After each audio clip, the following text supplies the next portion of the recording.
Marvel Studios just spent a fifth of $1 billion asking us to care about the Fantastic Four again. And you know what? They might have actually pulled it off this time. Fantastic Four First Steps arrives as MCU Phase 6's opening gambit with an 88% Rotten Tomatoes score, a remarkable feat considering this franchise's previous cinematic outings scored 27%, 37%, and a catastrophic 9%.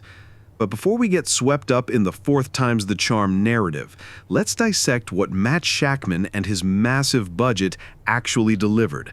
Because in an industry built on manufactured hype, the devil, as always, lives in the details.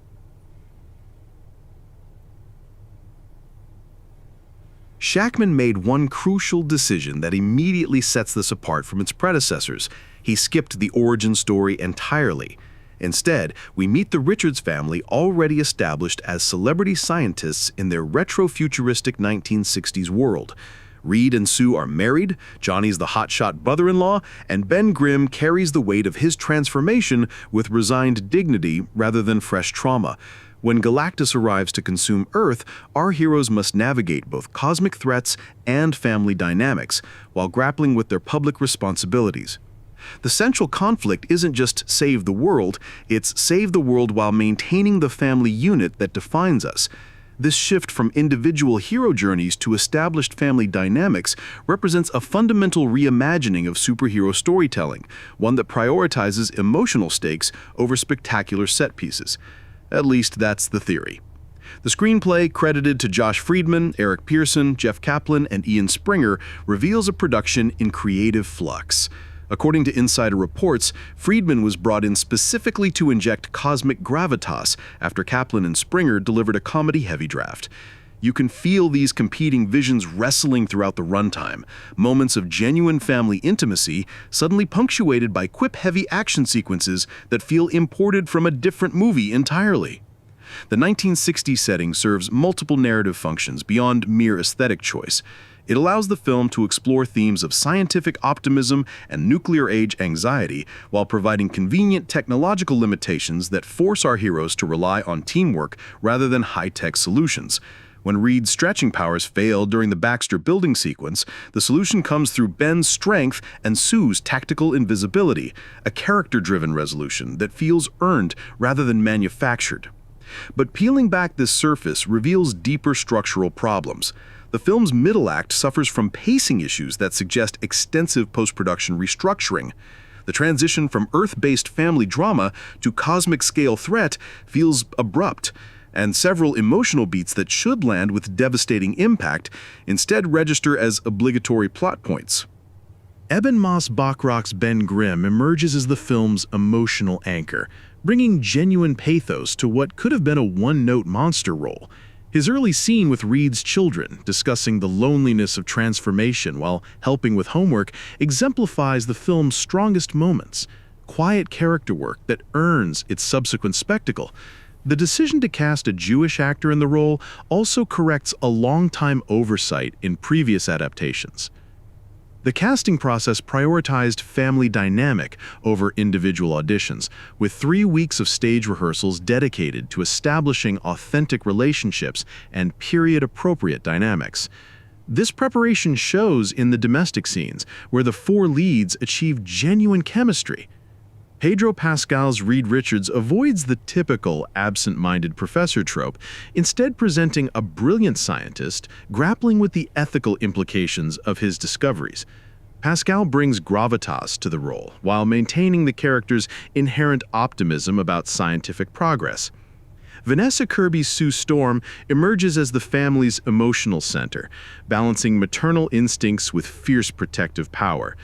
Kirby navigates the character's dual nature, gentle wife and mother, formidable invisible force, with nuanced performance that grounds the fantastic elements in recognizable humanity.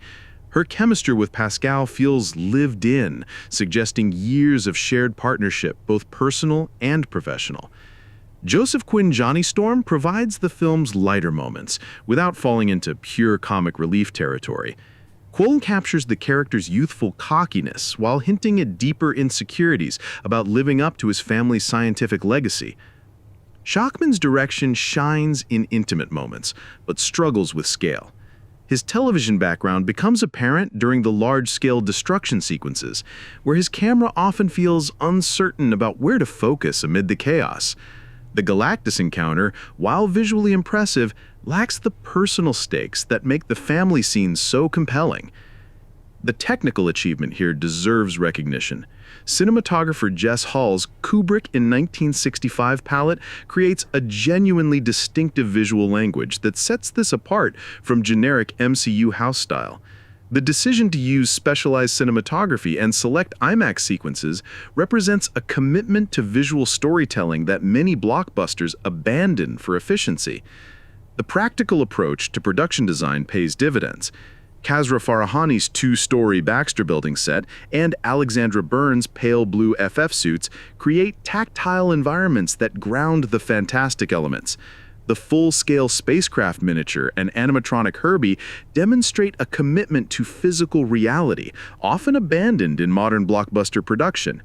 You can feel the weight and texture of these environments in ways that purely digital constructions struggle to achieve.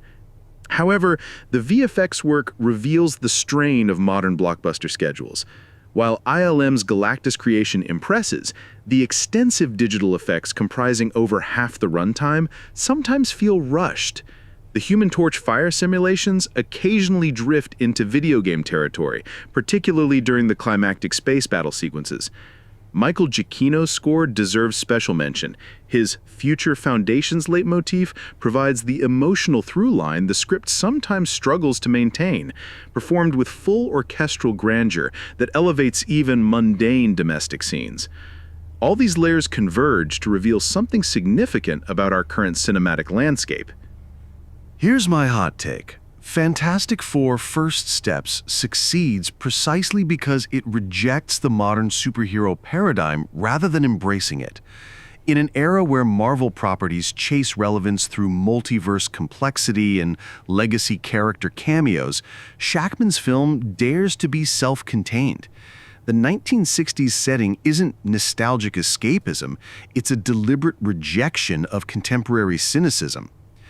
The film's projected $110 million opening weekend positions it competitively against Superman and demonstrates that well-crafted character dynamics can compete with spectacle-heavy alternatives. The 88% critical score represents a remarkable turnaround for a franchise that seemed cinematically cursed, suggesting that execution matters more than brand recognition. Marvel's strategic positioning of this as their Phase 6 opener signals recognition that their recent output has suffered from interconnected complexity overload. By grounding cosmic concepts in family dynamics, they found a template that could guide their next decade of storytelling if they resist the temptation to immediately complicate it with multiverse shenanigans. The social media response has been notably positive, with particular enthusiasm for Irby's Space Roomba persona and relief that the film treats its diverse casting with appropriate respect rather than tokenism. Early reactions suggest viewers are responding to the film's earnest approach, a refreshing change in an era of self-aware superhero content. So where does this leave us? Fantastic Four: First Steps achieves something remarkable in modern blockbuster cinema. It remembers that spectacle serves character, not the other way around. While the film suffers from structural inconsistencies and occasional pacing problems, its commitment to family dynamics over universe building creates genuine emotional stakes that make cosmic threats feel personal rather than abstract. Shakman and his team have delivered the first truly successful Fantastic Four adaptation by understanding that these characters work best when their powers enhance rather than define their relationships. The retro-futuristic aesthetic provides both visual distinction and thematic coherence, creating a world where scientific optimism can coexist with personal vulnerability. Is it perfect? Absolutely not. The script bears the scars of multiple revisions, and several action sequences feel obligatory rather than organic. But in an era where superhero films often collapse under the weight of their own ambitions, First Steps succeeds by focusing on recognizable human emotions dressed in extraordinary circumstances. The real question moving forward isn't whether Marvel has cracked the code for their first family, it's whether they'll learn the right lessons from this success. The film suggests a path toward more grounded, character-driven superhero storytelling that doesn't sacrifice spectacle but rather earns it through emotional investment. What emerges is a template that other studios would be wise to study. Sometimes the most radical thing you can do in a landscape of manufactured complexity is to tell a simple story exceptionally well.